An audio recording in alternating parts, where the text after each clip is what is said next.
우리 다 같이 자리에서 일어나서 하나님 말씀 듣겠습니다. 오늘 본문 욥기 1장 8절에서 11절 말씀, 그리고 2장 9절 한 절 말씀. 우리 앞에 부분을 우리 같이 읽고 제일 마지막 절은 제가 봉독하도록 하겠습니다. 우리 8절부터 11절 같이 봉독합니다. 여호와께서 사탄에게 이르시되 내가 내 종 욥을 주의하여 보았느냐. 그와 같이 온전하고 정직하여 하나님을 경외하며 악에서 떠난 자는 세상에 없느니라. 사탄이 여호와께 대답하여 이르되 욥이 어찌 까닭없이 하나님을 경외하리이까. 주께서 그와 그의 집과 그의 모든 소유물을 울타리로 두르심 때문이 아니니까.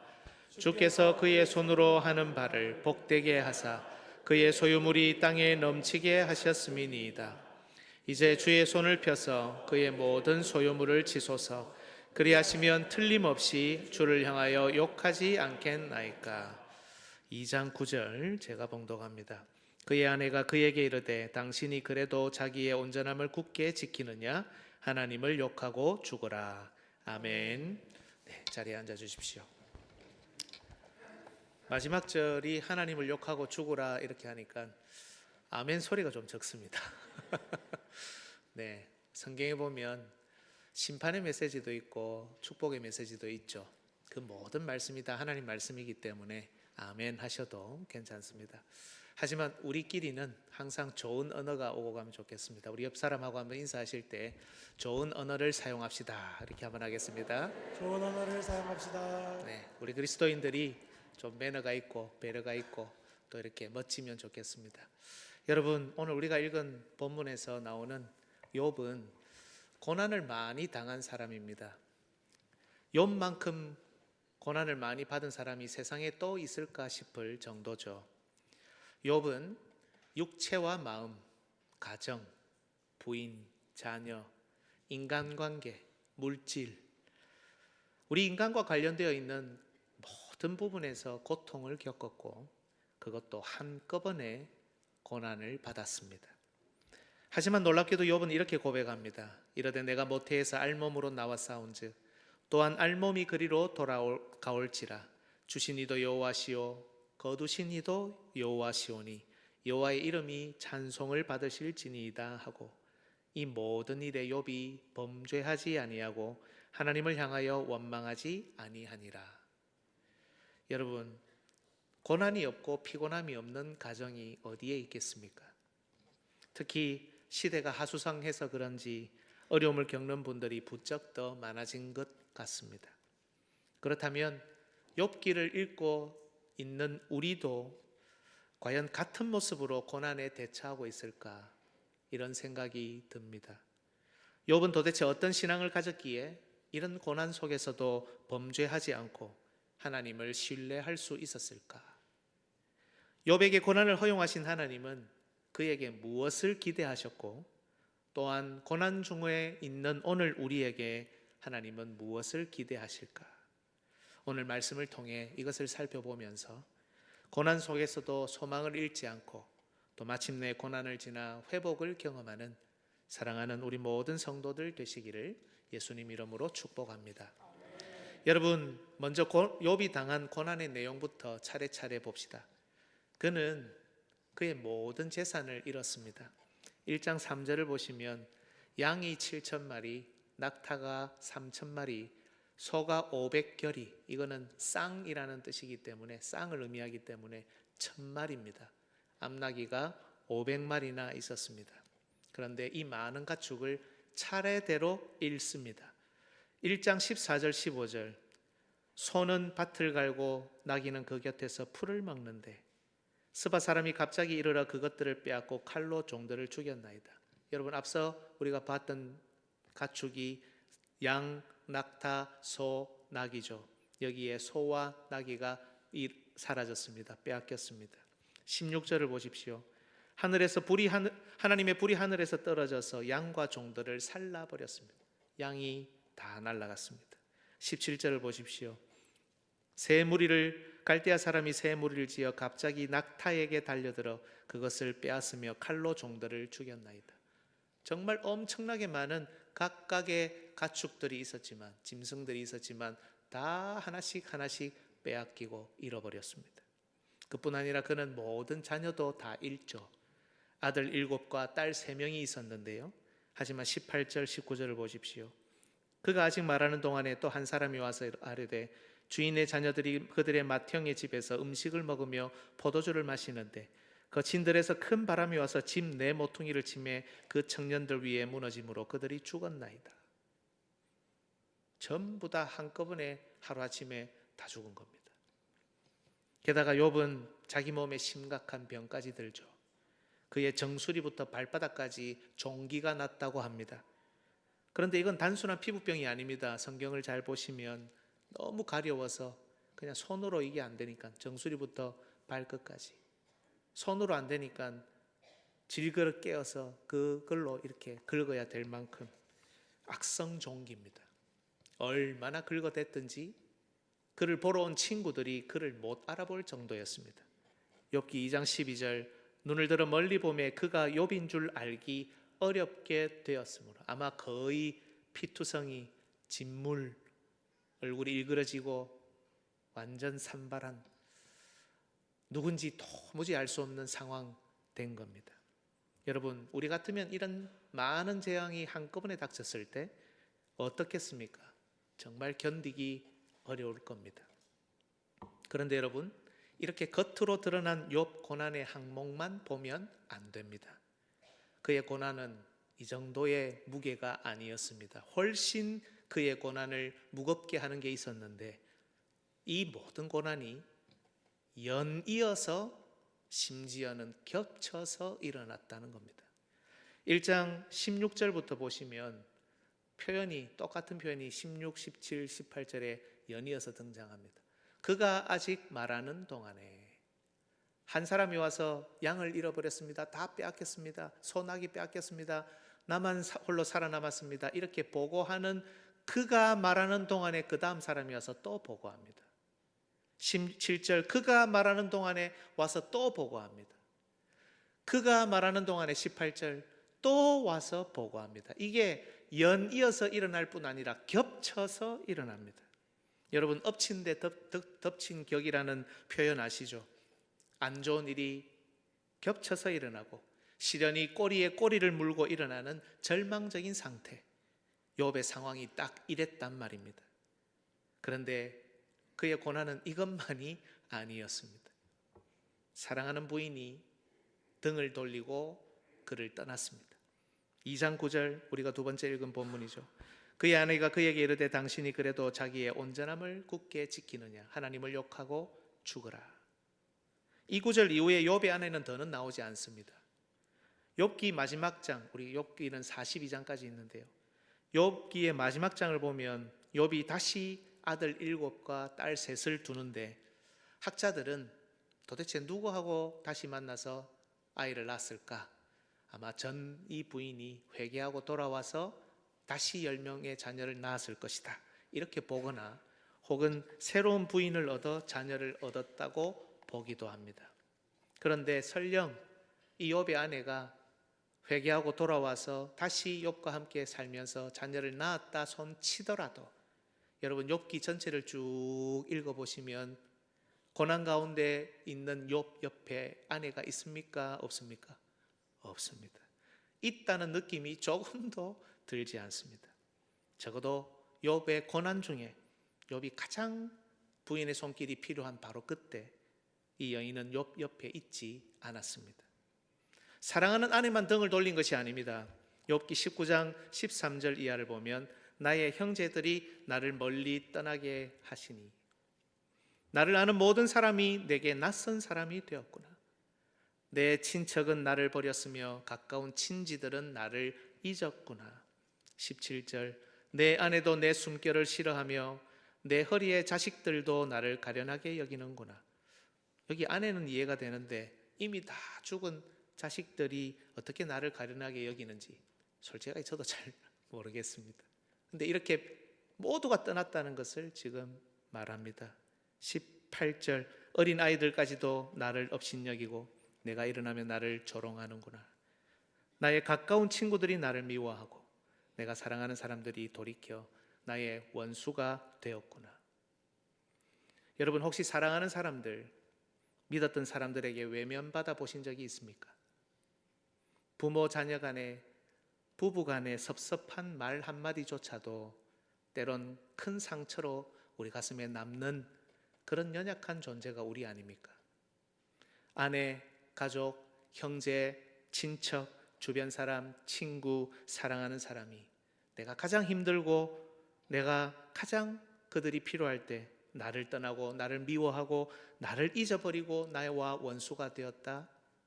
정말 견딜 수 없는 고통이었을 겁니다. 상황이 이렇다 보니 비록 욥은 처음에는 입술로 범죄하지 않았고 하나님께 모든 것을 맡기며 그 고난을 그대로 받아들였지만 욥기를 쭉 읽어보면 욥은 인간이 겪는 온갖 부정적인 감정을 한꺼번에 경험합니다. 자신을 저주하죠. 죽기를 원합니다. 두려움과 공포를 느끼고 근심과 절망에 빠지며 그 경건한 욥도 분노가 일어나고 원망하고 모멸감을 느낍니다. 자신을 초라하게 보고 심지어 아주 외롭기도 합니다. 여러분, 만약 우리가 이 정도의 고난을 한꺼번에 경험한다면, 연이어서 겹쳐서 한꺼번에 이렇게 경험한다면 정말 어떻겠습니까? 욥처럼 버티는 것조차 힘들 겁니다. 그런데 여러분, 놀랍게도 욥의 이런 고난들은 고난도 아니었습니다. 정작 욥을 괴롭힌 것은 따로 있었습니다. 쉽지는 않겠지만 한 자리에 앉아서 욥기를 쭉 읽어보십시오. 욥이 정말 괴로워한 이유가 이 고난들 때문이 아니라는 것을 알 수 있습니다. 욥은 오히려 다른 것 때문에 더 괴로워합니다. 그게 뭐냐? 욥이 자기가 왜 이 고난을 당하는지 모른다는 것 때문입니다. 왜 자신이 고난을 당해야 하는지 그 이유를 모르는 것, 그것이 욥에게는 가장 큰 괴로움이었습니다. 우리도 마찬가지 아닙니까, 여러분? 살다 보니 여러 어려움을 당합니다. 고난과 시련이 찾아옵니다. 시련을 처음 만났을 때 혹은 엎친 데 덮친 격으로 문제가 또 연이어 발생했을 때 그걸 이겨낸다고 정신없이 동분서주합니다. 그런데 여러분, 어느 지점에서 괴로움이 쓱 밀려옵니까? 왜 나에게 이런 일이 일어나는가? 다른 사람이 아니라 다른 사람들은 너무 잘 사는 것 같은데 왜 나에게만 이런 고통이 찾아오는가? 고난과 시련 속에 있는 여러분, 여러분은 혹시 여러분이 당하는 고난의 이유를 아십니까? 이유라도 정확하게 알면 하나님께 회개하든지 따지기라도 하든지 무슨 수를 낼 텐데 답도 없고 알 수도 없으니 답답함이 배가 됩니다. 우리 스스로는 대답할 수 없는 이 질문, 고난을 더 고통스럽게 하고 더 무겁게 만듭니다. 여러분, 특별히 욥은 경건하고 의로운 사람이었잖아요. 1장 1절을 보십시오. 같이 읽어볼까요?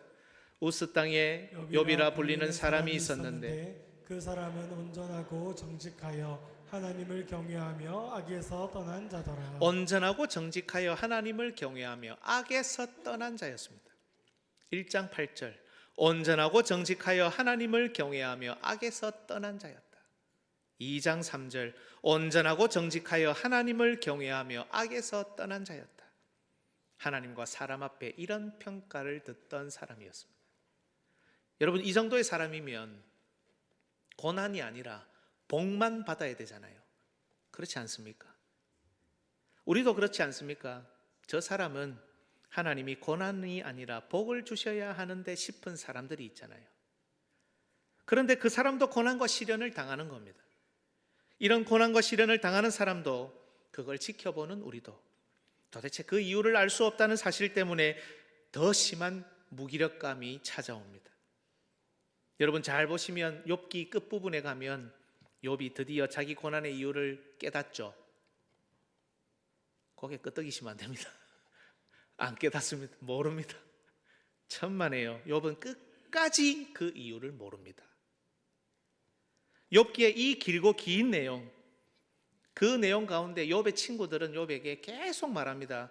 우리는 네 고난의 이유를 알겠다고요. 네가 당하는 고난을 보니, 네 지금 꼬라지를 보니 죄를 지어서 그런 게 확실하답니다. 욥이 대답합니다. 욥은 온전하고 정직하여 하나님을 경외하고 악에서 떠난 자였잖아요. 하나님도 그렇게 평가하시고 사람도 그렇게 평가하잖아요. 그러니 욥이 대답합니다. 아니야, 그렇지 않아. 친구란 놈들이 이 대답을 듣고 몸과 마음이 다 아픈 이 욥을 더 닥달합니다. 그러면 네가 왜 고난을 당하는지 대답해봐. 그런데 욥이 대답을 할 수 있습니까? 이유를 모르는데요. 심지어 마침내 욥에게 나타나셔서 모든 것을 회복시켜 주신 하나님도 그것에 관해 알려주지 않으십니다. 정말 답답하고 미칠 노릇 아닙니까? 그러나 여러분, 바로 이 고통스럽고 답답한 지점에서 드디어 신앙적인 지혜가 빛을 발휘합니다. 너희들 사람에게, 심지어 이 세상에서 가장 의롭고 가장 경건한 사람에게, 그런 사람에게도 찾아오는 고난과 시련의 이유를 너희들 정말 알아야 되겠니? 하나님께서 우리에게 이렇게 질문하시는 겁니다. 정말 너희들 그 고난의 이유를 다 알아야 직성이 풀리겠니? 그래야 되겠니? 하나님이 우리에게 질문하시는 겁니다. 그래서 우리가 욥기를 쭉 읽어 내려가면서 가슴에 새기고 품고 있어야 할 단어가 있습니다. 그게 뭘까요?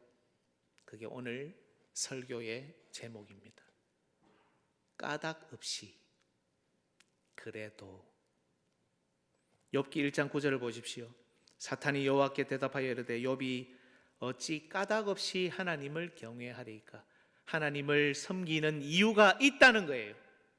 하나님이 재물을 주셨으니까, 소유를 풍성하게 하셨으니까, 그에게 복을 주셨으니까, 다복하게 하셨으니까, 그래서 하나님을 믿는 거지 까닭 없이 믿을 리가 없다는 겁니다. 욥기 2장 3절 하나님의 대답을 보십시오. 네가 나를 충동하여 까닭 없이 그를 치게 하였어도 그가 여전히 자기의 온전함을 굳게 지켰느니라.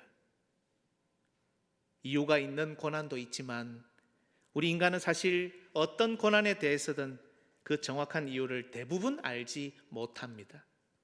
고난은 정말 까닭 없이, 이유 없이 불쑥 나를 찾아오고 내 인생에 끼어듭니다. 하나님은 정말 우리에게 까닭 없이, 이유 없이 불쑥 고난을 허락하실 수도 있다는 겁니다. 바로 그때 필요한 단어가 두 번째 단어죠. 그래도입니다. 고난의 아무런 이유를 모르고 도대체 시련의 까닭을 몰라도 그래도 하나님을 믿고 신뢰하며 의지하고 따라갈 수 있느냐? 욥기는 바로 우리에게 이런 질문을 던지고 있는 겁니다. 주 안에서 사랑하는 여러분, 이 세상은 답을 가진 자가 지혜롭다고 합니다. 어떤 질문이든 답을 멋있게 할 수 있는 사람을 대단하다고 합니다. 물론 그렇습니다. 훌륭한 사람일수록 뭔가 내놓을 대답이 많은 사람인 것 같습니다. 하지만 하나님은 답을 알기 위해 하나님 앞에 늘 서 있는 우리에게 너희들 정말 그 이유를, 그 답을 알아야 되겠니? 그게 정말 지혜일까? 라고 물으십니다. 하나님께서 하시는 일을 다 알 수 없고 이해할 수 없다는 것을 인정하는 것, 그런데도 하나님을 믿고 신뢰하며 너의 인생을 나에게 맡길 수 있느냐? 이게 진짜 지혜라는 겁니다. 까닭 없이 나에게 고난이 찾아오고 이유 없이 나에게 시련이 밀려와도 그래도 하나님을 나의 소망으로 굳게 삼으며 당신이 그래도 자기의 온전함을 굳게 지키느냐? 그래, 나는 그래도 하나님을 나의 소망으로 삼는다. 이것이야말로 세상의 그 어떤 지혜보다 지혜롭다는 겁니다. 여러분, 욥기는 분류상 지혜서로 분류됩니다. 욥기, 시편, 잠언, 전도서, 아가서, 이 5권의 성경은 지혜서라고 부릅니다. 욥기는 욥을 통해 우리에게 끝까지 이유를 몰라도 하나님 하시는 일을 인정하며 믿고 신뢰하며 나아가는 것, 그 하나님 앞에 끝까지 범죄하지 않고 원망 불평하지 않으며 힘들지만 괴롭지만 낙심과 실망 좌절과 슬픔이 찾아오지만 그래도 하나님을 경외하며 따르는 것, 이것이야말로 가장 지혜로운 사람이라는 것을 보여줍니다. 그런데 여러분, 하나님은 욥에게는 끝까지 이유를 알려주지 않으셨는데요, 그리고 심지어 오늘 이 시대의 고난과 시련을 달고 사는 우리에게도 그 이유를 잘 알려주지 않으시는데요, 그런데 왜 욥이 당하는 고난을 욥이 아닌 오늘 이 본문을 읽는 우리에게 알려주시느냐는 겁니다. 그것도 사탄과 내기하고 있는 정말 어처구니 없는 이 이유를 말입니다. 여러분 한번 생각해 보십시오. 하나님이 그 이유를 욥에게 알려주셨다. 욥이 어떻겠습니까? 기분이 내기했다고요? 와, 복창 쏙 디비지네. 하나님 어떻게 나한테 이러실 수 있습니까? 싶을 정도의 어처구니 없는 이유 아닙니까? 그러면 우리에게도 그 이유를 숨기시는 것이, 아예 모르게 하는 것이, 차라리 그냥 너희들 몰라도 따라와 이렇게 적어 놓으면 훨씬 더 그럴싸하고 멋지지 않겠습니까? 이걸 밝혀놓는 것이 오히려 하나님을 향한 우리의 신뢰를 더 떨어뜨리는 일이 아닙니까? 여러분, 사탄은 욥이 이유가 있어서 하나님을 섬긴다고 시비 걸었죠. 그 이유가 사라지면 그가 하나님을 욕하고 떠날 거라고 말합니다. 그의 소유를 치시고 그의 몸을 치시고 그 까닭을 제거하고 그 이유를 없애면 욥은 절대로 하나님을 경외하지 않을 겁니다 라고 주장합니다. 그런데 여러분, 이 주장은 정말 심각한 도전입니다. 왜 그렇습니까? 만약 이게 사실이라면 이 세상에 하나님을 섬길 참된 사람은 단 한 사람도 없기 때문입니다. 가장 의롭고 가장 경건한 욥조차도 조건이 있어서 하나님을 섬긴다면 그에 못지않는, 그에 비할 바 안 되는 그 나머지 모든 신자의 믿음도 거짓일 것이기 때문입니다. 조건이 있어야 믿는 그런 조건적인 신앙일 것이기 때문입니다. 아무 조건이 없어도, 이유가 없어도, 심지어 어처구니 없는 이유로 발생한 고난이 있다 할지라도 얼마든지 하나님을 끝까지 믿고 신뢰하며 인생을 맡겨 따라갈 수 있다는 것을 보여주시기 위해 하나님은 욥 고난의 이유를 비록 욥 자신에게는 알려주지 않으시면서도 그것을 우리에게는 알려주고 계신 겁니다. 주 안에서 사랑하는 여러분, 욥보다 더 의롭고 더 경건하셨던 우리 예수님은 더 극심한 고난과 시련을 겪으셨습니다. 그죠? 아무 이유 없이, 아무 까닭 없이. 그런데 여러분, 잘 생각해 보면 우리 주님은 그 이유를 아셨습니다. 맞죠? 다른 사람을 위해서 죽어야 된대요. 이 자리에 있는 우리를 위해서 죽어야 된대요. 고난받고 죽고 막 그렇게 돼야 된대요. 이 천하고 부족하고 모자란 우리를 위해서 하나님이 모든 것을 버려두고 이 땅에 오셔서 고통받고 고난받고 핍박당하고 그 길을 겪을 뿐 아니고 십자가에서 처절하게 죽으셔야 된다고요? 여러분, 이런 어처구니 없는 이유가, 죽어야 되는 이유가 세상에 또 어디 있습니까? 여러분은 지금 밖에 정말 우리가 보기 싫은 사람, 상대하기 싫은 사람조차 그들을 위해서 죽어야 한다면 그런 말도 안 되는 소리가 어디 있냐고 여러분은 말씀하지 않겠습니까? 이 어처구니 없는 이유를 우리 주님은 정확하게 알고 계시면서도 그 고난을 당하셨습니다. 고난의 이유를 몰랐던 욥보다 이 어처구니 없는 이유를 정확하게 아셨기 때문에 우리 주님은 욥과는 비교할 수 없을 더 극심한 고통을 당하셨던 겁니다. 그런데도 우리 주님 역시 까닭 없이, 이유 없이 끝까지 우리를 사랑하셨고 우리를 위해 마지막까지 기도하셨으며 그 하나님의 일하시는 방식에, 그 계획표에 자기를 맡기셨습니다. 그리고 그 신뢰 속에 온 세상을 위한 구원의 역사, 이 세상에 가장 지혜롭고 밝은 빛이 우리에게 비춰진 겁니다. 주 안에서 사랑하는 여러분, 어처구니 없는 그 이유를 몰랐던 욥, 반대로 어처구니 없는 그 이유를 정확히 알았던 주 예수 그리스도의 뒤를 이어 이제 우리 차례입니다. 때때로 여러분, 우리는 비록 정확하게는 모르더라도 우리 고난의 이유를 조금은 인지할 때가 있습니다. 우리의 어처구니 없는 죄, 우리의 어처구니 없는 잘못과 실수, 그 이어지는 결과들로 인해 나에게 고난과 시련이 찾아왔다는 사실을 완전히는 모르더라도 조금은 인지할 때가 있습니다. 그럴 때 어떻게 해야 합니까?